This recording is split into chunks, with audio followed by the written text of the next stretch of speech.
Have you ever been looking at games and you've seen something and went like, that's not how I remember it looking like, or hearing something and being like, that's not what I remember it was called?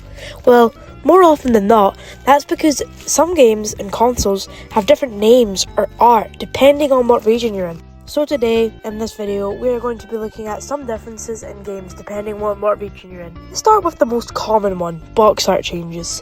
Although today, most box arts, I say most, not everyone, are usually the same in every region that they're released in, back then that was not a common thing. Of course, sometimes a name would be changed on the box to a different language, which isn't really that big of a difference. It's kind of have to do that. But some ones were big. Like, do you know that Sonic had a completely different design in America compared to basically everywhere else? The American design, which was designed by Greg Martin, a video game box art designer, was actually used in other places. But in America, you would be hard-pressed to see anything that was not the Greg Martin Sonic. In the UK, it's definitely the weirdest, as you've got a mix of, for Sonic 1, they do the Japanese Sonic style, but with a different, background.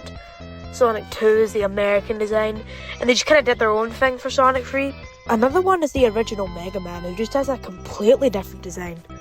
Sonic is just, he looks a little cooler and 90s in the American design, but this is just, it's just strange. It's like a guy dressed up as Mega Man, but he doesn't even look like Mega Man. In the Mega Man 2 box, it looks a little bit more like Mega Man. And finally, around Mega Man 6, they just started using a design that was actually made by Greg Martin that was way better and way closer to the original Japanese design.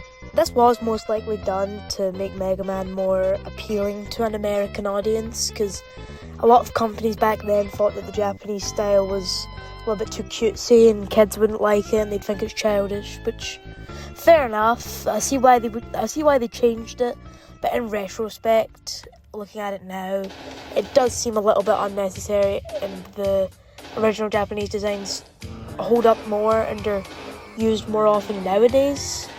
But I do see why this was done back in the day. Crash Bandicoot actually was a different thing. Crash Bandicoot was made in America and designed in America, so they actually had to change it for Japan for the opposite reason, because they designed the original box art, which was used everywhere except for Japan, and a nice American, quite cool design, quite rough Crash Bandicoot. You got motorcycles, sunglasses and all that. Then Japan changed it there to make him seem more friendly. Sometimes America would just change stupid things to make characters seem more cooler.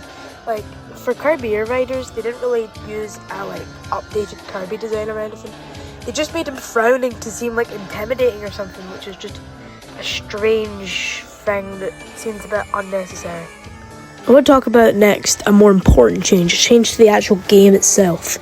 And that would, of course, be the most famous regional game change in history, Super Mario Bros. 2. So the basic story is the Nintendo made Mario 2, or as we call it here, the Lost Levels. And when it got to America, from Japan to America, they decided it was too hard and it was bad. It was difficult and the Americans wouldn't be able to play it because it was too hard. So what they did was they reskinned a Japanese game called Doki Doki Panic and just replaced their characters with Super Mario characters. And Doki Doki Panic was then called Mario 2 in the UK, USA, and basically all the Western countries. And that is the Mario 2 most people know today. Actually, a game called Doki Doki Panic. It's actually funny how much stuff in Doki Doki Panic would later become big things in the Mario universe. There was POW blocks in that game originally, before it was a Mario game, which originated the original arcade Mario Brothers game. And in Doki Doki Panic introduced the enemies Shy Guys, which were a super popular Mario character even to this day. Of course, there's more smaller changes made to games, like the Japanese version of Sonic 1, which actually came out after the American version, has graphical changes because there was more time to develop it. Also, in Super Mario Bros. 3, in the Japanese version, if you take one hit, you instantly go back to Small Mario, but if you take a hit while you have a power-up, other than a Mega Mushroom, you go back to Big Mario. You don't go all the way back to Small Mario, which is just a nice quality of life improvement that they added to the American version to make it a little bit easier.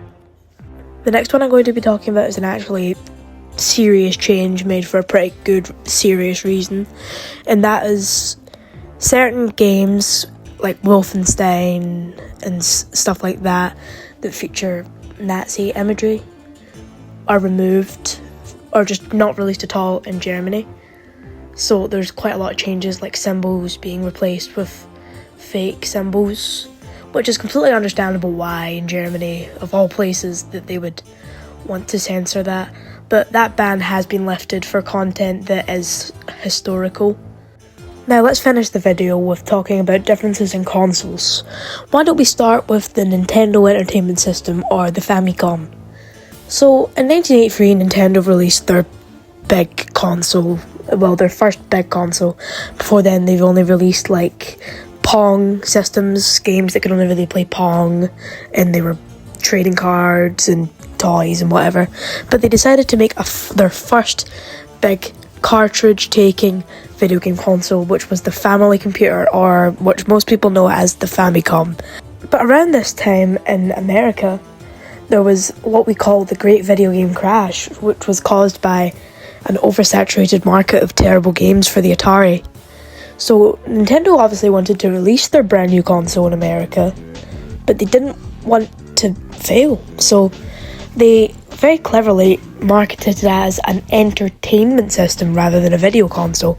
So they designed it to be more like a video player, and even made the cartridges look like video cassettes, which is why if you actually open up a NES cartridge, there's so much excess space that was just made for design.